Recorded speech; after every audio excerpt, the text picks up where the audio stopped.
I was driving my wife to her weekly book club meeting at the Toronto Public Library when my 12-year-old daughter tapped my shoulder from the back seat. The evening traffic on Bloor Street was heavy, typical for a Thursday in October, and I was focused on navigating through the construction zones that seem to multiply every year in this city. "Dad," Rachel's voice was quiet, almost hesitant. "Can we talk when we get home? Just you and me?" "Sure, sweetheart," I said, glancing at her in the rearview mirror. "Everything okay at school?" She nodded, but her fingers were twisting the straps of her backpack the way they did when something was really bothering her. I'd been a school principal for 30 years, before retiring 2 years ago. I knew the signs when a child was carrying something heavy. Margaret, my wife of 23 years, sat beside me scrolling through her phone. She looked perfect as always. Her silver hair styled in that way she'd learned from her hairdresser in Yorkville, her reading glasses perched on her nose. She didn't seem to notice Rachel's discomfort. "Are you joining us tonight, Margaret?" I asked, making conversation. "The book club usually goes until 9. "What?" She looked up, confused. "Book club?" "Your Thursday book club," I repeated. "At the library." Oh, yes, of course." She laughed, shaking her head. "I swear, Harold, I'm getting so forgetful lately." "Yes, book club, Thursday." I smiled and squeezed her hand. "We're all getting older, love." In the back seat, Rachel went very still. I didn't think much of it then. I should have. After dropping Margaret off at the library steps, I drove home to our house in Leaside, one of those older Toronto neighborhoods where everyone knew everyone, where Rachel could still ride her bike to the park without me worrying too much. The house was quiet when we got inside. Rachel usually headed straight to her room to do homework, but tonight she followed me into the kitchen. "Dad," she said again, that same hesitant tone, "I need to show you something." She pulled out her diary, one of those journals with the lock and key that her grandmother had given her last Christmas. My mother had always encouraged Rachel to write things down, to process her feelings on paper. Rachel was the thoughtful type, the kind of kid who noticed things others missed. She opened to a page dated 3 weeks ago and handed it to me. The entry read, "Mom pretended to forget Grandma's name today at lunch, but I saw her texting Uncle Daniel right after." I looked over her shoulder. The text said, "Plan is working. Dad believes everything." Smiley face emoji. I stared at the words, my mind trying to process what I was reading. "Rachel," I started, but she flipped to another page. 2 weeks ago, Mom said she couldn't remember how to make Dad's favorite stew. But yesterday, when she thought I was at Emma's house, I came home early. Mom was on the phone with Uncle Daniel talking about recipes for a dinner party. She remembered everything perfectly. Another page. Mom keeps switching her pills. I watched her this morning. She dumped her real medication in the toilet and replaced the bottle with something else. When I asked what she was doing, she got really angry and told me I was imagining things. The diary went on, page after page of observations, dates, times. My hands started shaking. "Rachel, why didn't you tell me sooner?" Her eyes filled with tears. "I tried, Dad. 3 times I tried. But you always said Mom was just stressed, that I was worrying too much. You said adults forget things sometimes, and it's normal. You told me I was being dramatic." She was right. I had said those things. Margaret had been showing signs of forgetfulness for about 2 months. Little things at first. Forgetting where she put her keys. Asking me the same question twice. Not recognizing our neighbor's new car. I'd attributed it to stress, to aging, to the fact that she was busy volunteering at 3 different community organizations. But Rachel had been watching. Really watching. "Dad," Rachel's voice dropped to a whisper. "Last week I heard Mom and Uncle Daniel talking in the garage. They thought I was at school, but I'd forgotten my science project and came back." She paused. "Mom said something about power of attorney and life insurance and how much easier everything would be once you signed the papers." My blood ran cold. Rachel reached into her backpack and pulled out her phone. "I recorded it," she said. "I knew you wouldn't believe me otherwise." She pressed play. My wife's voice came through clearly. "Daniel, he's going to sign the power of attorney documents next week. The doctor's appointment is set for Monday. Once we have the dementia diagnosis on record, everything transfers to me. The life insurance is $800,000. The house is paid off, worth at least $1.2 million in this market. We split it 60-40 like we agreed.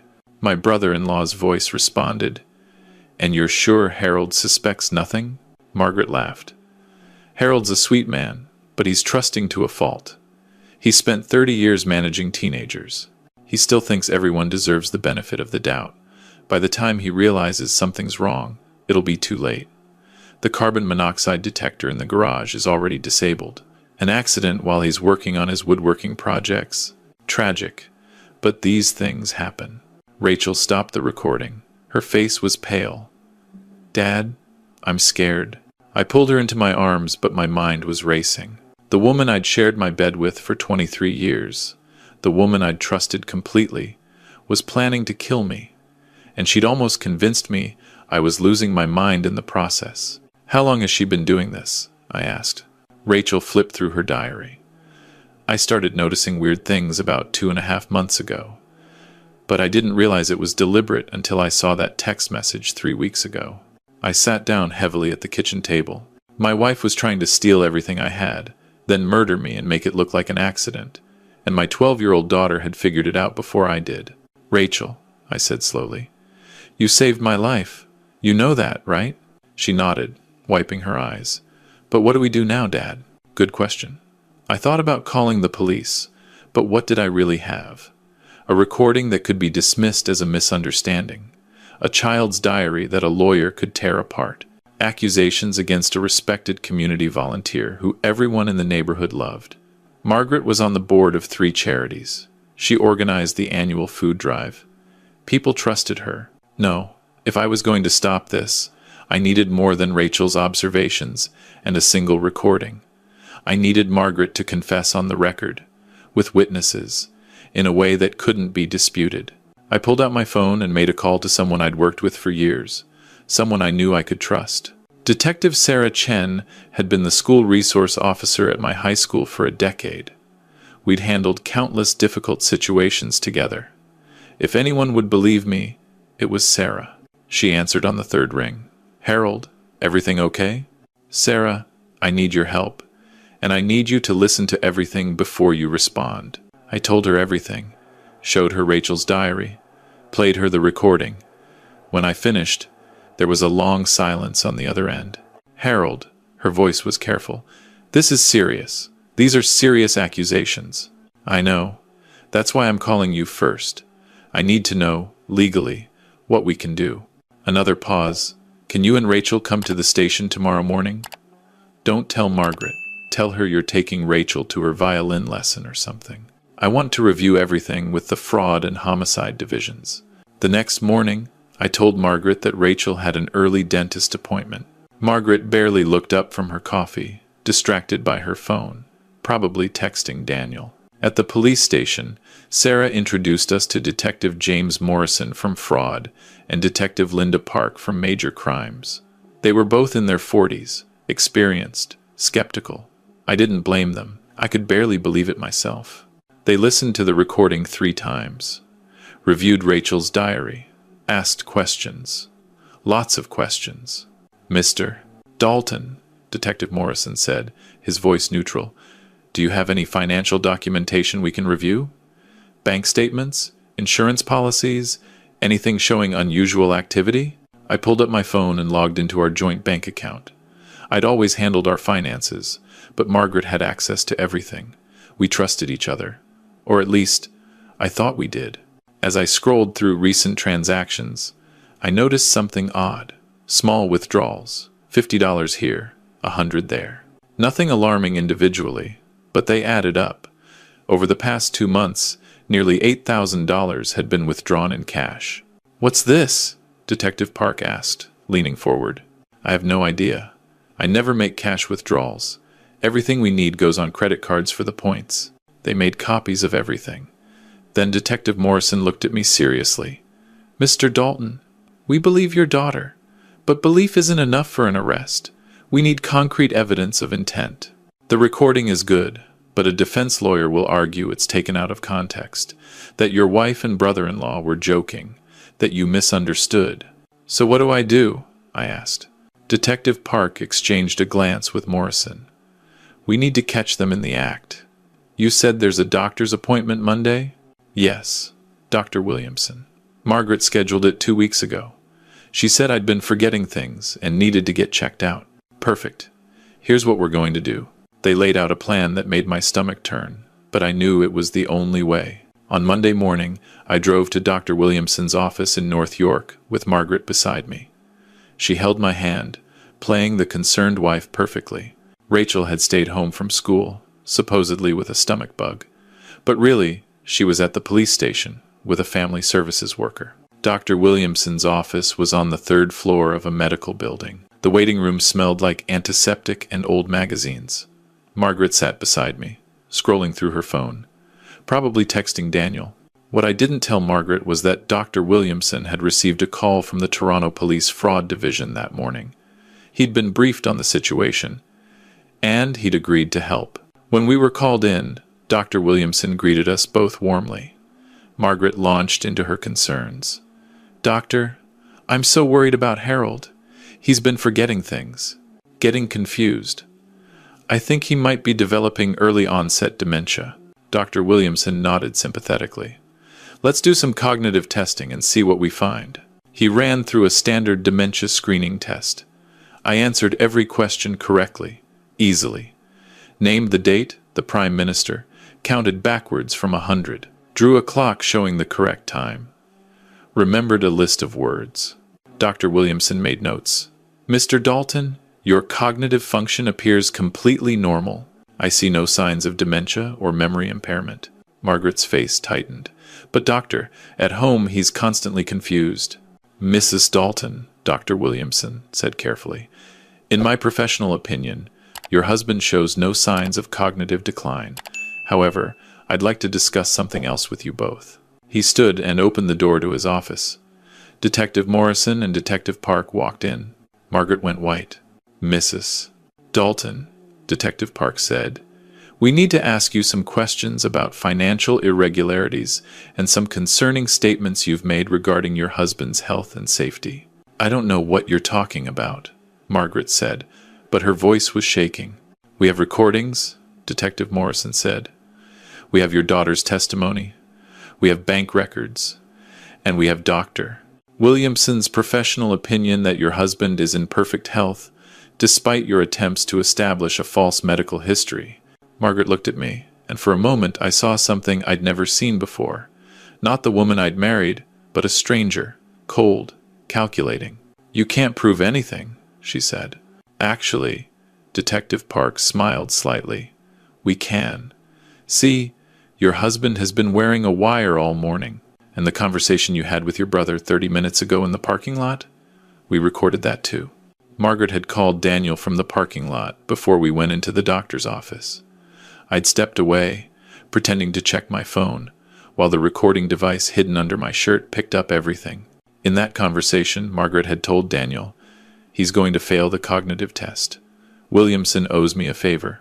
Once we have the diagnosis, the power of attorney goes through. Give it 2 weeks, then the accident. Make sure you're in Montreal when it happens. Alibi. Margaret's face crumpled. This isn't what it looks like. Then what is it? I asked. My voice was steady, but inside I was breaking. Tell me, Margaret. Explain to me how planning my murder and stealing everything I have isn't what it looks like. She opened her mouth, then closed it, then opened it again.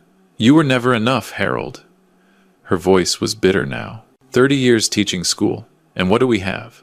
A modest house, a decent pension.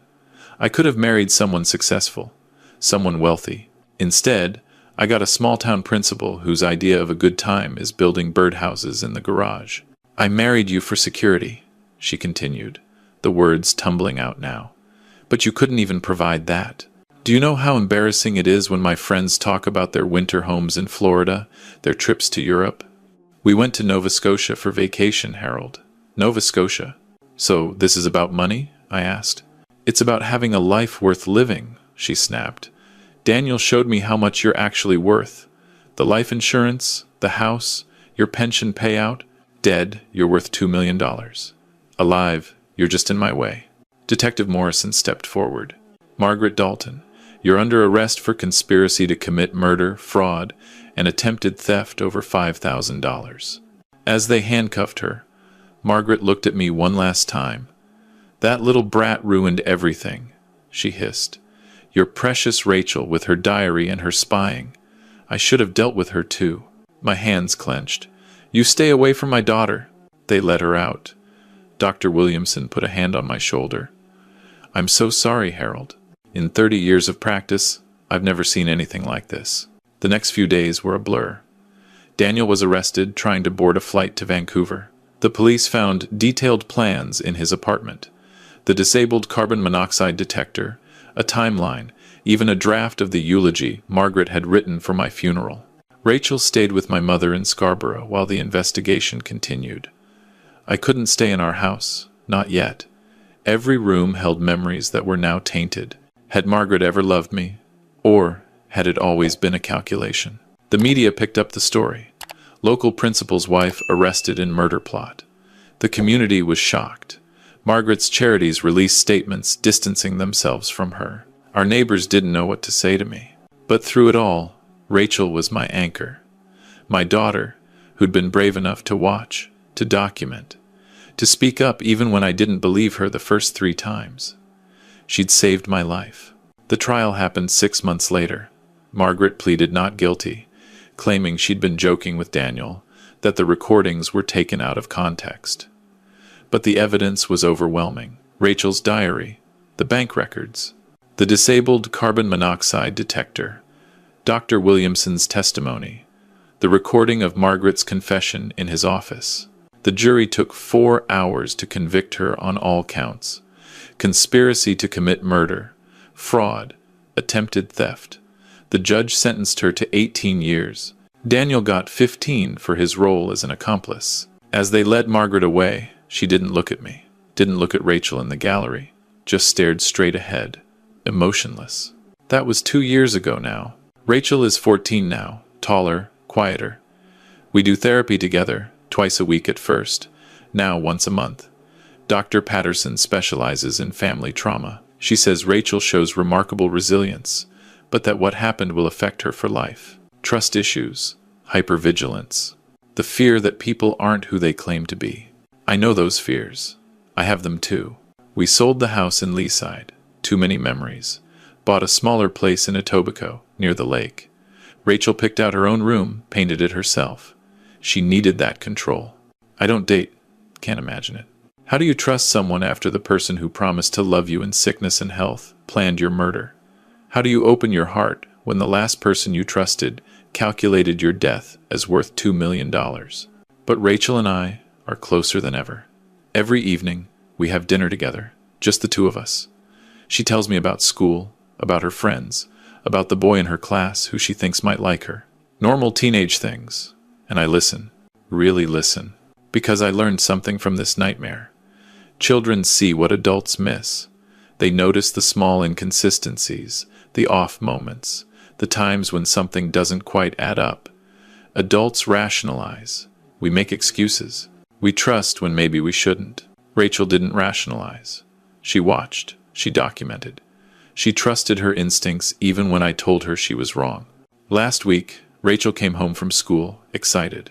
"Dad," she said, sitting down at our kitchen table, "I've been asked to speak at a youth safety conference. They want me to talk about trusting your instincts, about speaking up even when adults don't believe you." "What did you say?" I asked. "I said yes," she smiled. "Someone should hear this story. Maybe it'll help some other kid who knows something's wrong but doesn't think anyone will listen." I pulled her into a hug. "I'm so proud of you. I'm proud of us," she corrected. "We survived, Dad. Together?" She's right. We survived. Not unscathed, not unchanged, but alive and together. Margaret is in Grand Valley Institution for Women in Kitchener. She writes sometimes, letters that I don't open. Rachel doesn't want to see them, neither do I. Some bridges, once burned, should stay that way. My mother asks sometimes if I think Margaret was always like that, or if something changed. I don't know. Maybe she married me hoping I'd become more successful, more wealthy. Maybe she genuinely loved me at first, and bitterness grew over the years. Maybe she was always a sociopath who saw me as a mark. I'll never know. And I've made peace with that. What I do know is this. My daughter saved my life. Not just physically, but in every way that matters. She reminded me what real love looks like. Not calculation, not transaction, just showing up, paying attention, being there. On Rachel's 13th birthday, 6 months after the trial, I gave her a new diary. This one had her name engraved on the leather cover. Rachel Dalton, Truth Teller. She cried when she saw it, in a good way. And on the first page, I wrote, "To my daughter, who taught me that the bravest thing you can do is trust yourself when everyone else says you're wrong. You saved us both. I love you, Dad." Now I'm 64, retired, single, living in a smaller house than the one I thought I'd grow old in. Some might see that as a failure, as a life diminished, but I have my daughter. I have my mother, who's 87 and still sharp as ever. I have my integrity. I have my life. And I have the knowledge that when it mattered most, I chose to believe my child. Even though I dismissed her concerns at first, I listened when she showed me the evidence. I acted. I protected her. That matters more than any house, any pension, any amount of money Margaret thought I was worth. If you're listening to this story, I need you to understand something. The warning signs are almost always there. The small inconsistencies, the moments when something feels off, the times when someone you love acts just a little bit strange. Don't ignore those moments. Don't rationalize them away. Don't assume you're imagining things. And if a child, any child, tells you something's wrong, listen to them. Really listen. Kids notice things. They're not jaded yet. They haven't learned to make excuses for people's behavior. When a child says they're scared, believe them. I spent 30 years as a school principal. I thought I knew how to listen to children. But it took my own daughter's persistence, her bravery, her refusal to be dismissed, to teach me what listening really means. Rachel speaks at schools now, youth conferences, parent groups. She tells her story, our story, and she tells kids, trust your instincts, document what you see, keep speaking up until someone listens. And she tells parents, believe your children, they see more than you think. Last month, a woman came up to Rachel after one of her talks. She was crying. She said her 10-year-old son had been trying to tell her something was wrong with his stepfather, but she'd been dismissing him. Rachel's story made her listen, really listen. They discovered the stepfather had been stealing the boy's identity, opening credit cards in his name. The boy had noticed the mail, the strange phone calls, the way his stepfather always intercepted certain envelopes. That boy's mother thanked Rachel for saving her son's financial future. Rachel came home that night and told me the story. Then she said, "This is why I tell it, Dad, so other kids don't have to be scared no one will believe them. My daughter is extraordinary, not because of what happened to us, but because of what she chose to do with it. She turned trauma into purpose, fear into courage, silence into voice. As for me, I volunteer now at a men's support group for survivors of domestic violence and manipulation. Most people don't realize men can be victims too. I didn't until I was one. We meet every Tuesday at a community center in Mississauga. Guys from all backgrounds, all ages, all with stories about trusting the wrong person. I tell them what I learned. It's not weakness to be deceived by someone you love. It's human. The weakness is staying in denial once you see the truth. Some nights I still wake up thinking about that conversation Rachel recorded. Mom and Uncle Daniel talking about my murder like they were planning a dinner party. Casual, practical, no remorse. Those nights, I get up and check on Rachel. She's usually asleep, her diary on her nightstand, her phone charging nearby, my guardian angel in flannel pajamas. I don't believe in revenge. Margaret is serving her time. Daniel is serving his. The justice system worked. But I do believe in living well, in choosing happiness, in building a life that matters. Rachel and I are building that life now. Smaller, quieter, but real. No lies, no calculations. Just a father and daughter who learned the hard way that family isn't about obligation or blood or legal documents. It's about showing up, paying attention, believing each other, protecting each other.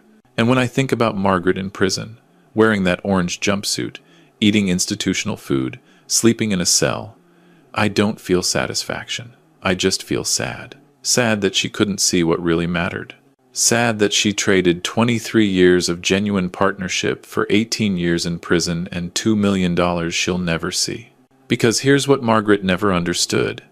I would have given her anything she needed. If she'd said she was unhappy, we could have worked on it. If she'd wanted to travel more, we could have saved for it.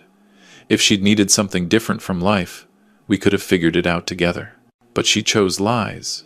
She chose manipulation. She chose murder. And she lost everything that actually mattered. Where are you watching from? What time is it there? I want to know who's awake right now, hearing this story and maybe seeing their own life a little differently. Because that's what I hope for. That someone hears this and pays a little more attention to the people they love. That someone listens when their child says something's wrong. That someone recognizes the warning signs before it's too late. Rachel's diary sits in a safety deposit box now, along with the recordings and the court transcripts. Evidence of how close I came to losing everything, but also evidence of how brave one 12-year-old girl can be. Sometimes people ask me if I'll ever trust again, if I'll ever remarry. I don't know, maybe someday. But if I do, it'll be with eyes wide open, with attention paid, with the knowledge that the person who shares your life should add to it, not calculate its worth. For now, I'm content. I have my daughter. I have my integrity. I have my life, literally, thanks to Rachel's courage. And I have this story to tell, a warning, a lesson, a reminder that the people who truly love you will never see you as collateral, as an asset, as worth more dead than alive. They'll see you as Rachel sees me, just Dad, flawed, ordinary, but worthy of protection, worthy of truth. That's all any of us really needs. Someone who shows up, someone who pays attention, someone who believes us when we say something's wrong. Rachel gave me that, and now, every day, I try to give it back to her. If this story resonated with you, I need you to do something. Look at your own life, your own relationships. Are there small inconsistencies you've been ignoring? Red flags you've been rationalizing, warnings you've been dismissing? Pay attention. Trust your instincts. And if someone, especially a child, tells you something's wrong, listen. Really listen. It might just save your life.